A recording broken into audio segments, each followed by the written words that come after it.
What up, guys? Team Movements here. We're gonna be doing a deck profile on the new support for Blademater. Yes, we got support. This guy just came out on G1, and Cargo got support. Only like 8 cards, but like 3 of them are good. All right, guys. Starter is Dragonic, Sagat, or what was it? Sadiq, nigga. Sadiq. I don't know. It's something. He gives you the Sadiq. Yeah. If you don't know what he does, is that when a unit's retired on your opponent's side, put them into your soul, your opponent chooses one of their rear guards and retires it. Do more retire. And what I like about him is it's not generation break, guys. And he's 5k. 5k in generation break makes a huge difference. And no counter blast. Grade 3s, I play 4 Blademater. Yes, one is SP. I want to get them all SP. They're like $5. It's so sad. These are like 75 cents a piece.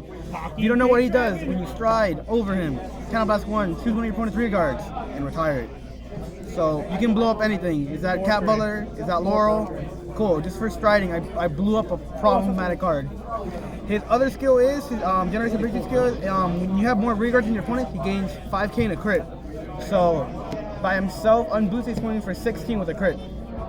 Which is why I play another card that complements his generation breakthrough skill very well.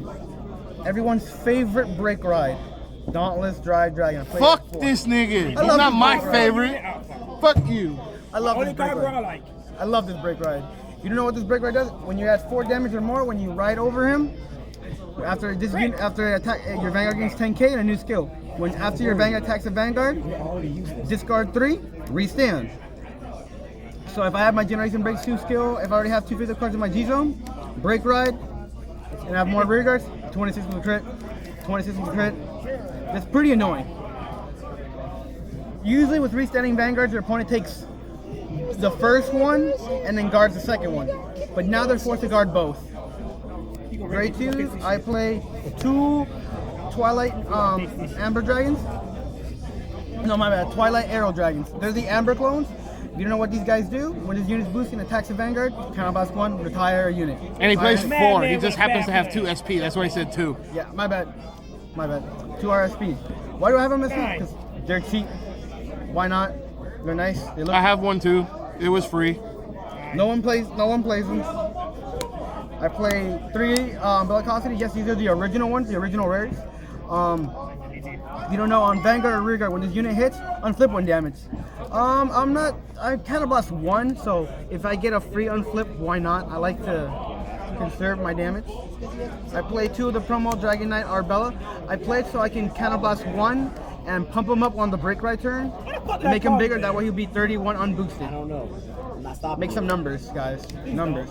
And then finally I play 2 of this. Came out on G1. When a unit, for every unit that's retired, he gains 5k power. So I like to make some numbers with my cards. And I play a specific grade 1 to help her make those numbers. Oh, let's not forget that. That helps it make numbers too, but we'll get to that in a second. Grade 1s, I play 4 of the unflipping perfect guards. I kind of counter blast a lot in this deck, so I kind of want to unflip. And this is more of a fun deck, but you can take it to a tournament, and it just depends on your locals. If your locals see has a lot of Laurel and a lot of the end, then don't play these perfect guards. Play the old perfect guards. The old perfect guards are cheap. Pick up the Perdition ones. I'm not kidding, they're like $2. You should be able to pick up 4 of them. I'm playing 3 of this guy, the Perdition one. When a unit's retiring the same call as him, he gains 3k. I'm not playing the one that came out in G1, even though some people say it's better. The only thing is I don't like it is that he's 6k, but yes, he does gain 5k for any units into the drop zone. I like him better because he's still a proper booster for the rest of my rear guards. And with Root Flare, he gains 6k if you do it right, so I like him. I play 3 Stride Enablers because I like to stride, guys, and striding, really good. I think that's what a lot of people say. And then I play 2 of this guy. If you don't know who this guy is, he came out on the same extra booster that we got vague. His skill is this. He's an active ability. You Soul Blast 2 and rest him, your choose a unit and it gains a crit. So the combo really is breaker on him after you have 2 face-up cards in your Gzone. Skill, Soul Blast 2, give him another crit. And call this little lady, counter blast 1, give him 5k. So on your first attack, he's swinging for 31 for 3 damage. You're gonna get that perfect guard out of your opponent. They have the perfect guard the first one, which is what you want to see. You want to see the perfect guard be used first. That way, on the first wind drive, if you get a crit, put it in the Vanguard. Force more perfect cards out of their hands, or force more cards out. Finally, I played 2 the promo that just came out in G3. It's GB1 when this unit's called to Guardian Circle. If the attack did not hit, choose one of your opponent's rear guards and retire it. This card rewards you for just guarding. Remember, the opponent's rear guard must be at rest in order to retire it. Yes, has to be at rest. So you can really screw up plays against your opponent. So they attack you with a rear guard. Okay? This card can really screw up bad Shadow Pattern players and bad Murakumo players, because you can use this and then retire one of their copies, and then they can't restand with the Vanguard. So you have to send 3 back to the bottom of the deck. And against a bad Shadow Pattern player, oh no, I can't retire my rear guard, so use my skill. Should have called more rear guards, bro. This card punishes people for playing badly, and it's very unexpected. It's a very good card. I like it for its simplicity. It rewards you for just playing the game.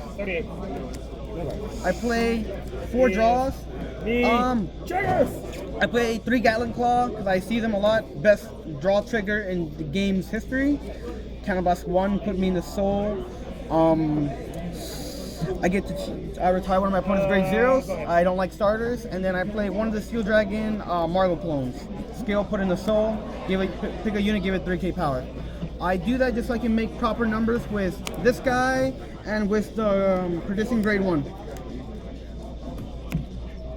That way I can hit those 21k numbers, those 26k numbers. It happens every now and then. I play 8 crits that do something. These crits right here complement Blademater. They're the same ones that came out for Chrono Jet Dragon and for Altmile. If you have a grade 3 Vanguard or greater with Blademater in his name, when it attacks, put this unit into your put this in your soul, draw 1 card, and give Blademater plus 5k. So this crit rewards you, and it's not a minus. You get the card back and you make your Vanguard bigger. So if you want to make him 26, it's not that hard on the break right turn to make him 26 with a crit. Actually, this crit works better on him. And then I play the old crit that came on the trial deck for Kagero. Whenever a unit's retired, it gains 3k power. So if I retire 2 cards, he's 9k. I retire 3 cards, he's 12k. It makes numbers. It's nice as like a final turn against your opponent. And then obviously 4 heals, because I like to heal. Strides. In a Blademater version, you can actually play 4 Mustafas. That's the sad part. And what I like about him is that he gives you your generation break skill immediately. A skill that's Cannabis 1, flip a copy of himself or anything. Anything. It's any. You flip up a copy of anything. So you don't have to play 4. I play 4 just because in a pure Blademater version, you can actually play 4 and it actually does work. After that, you choose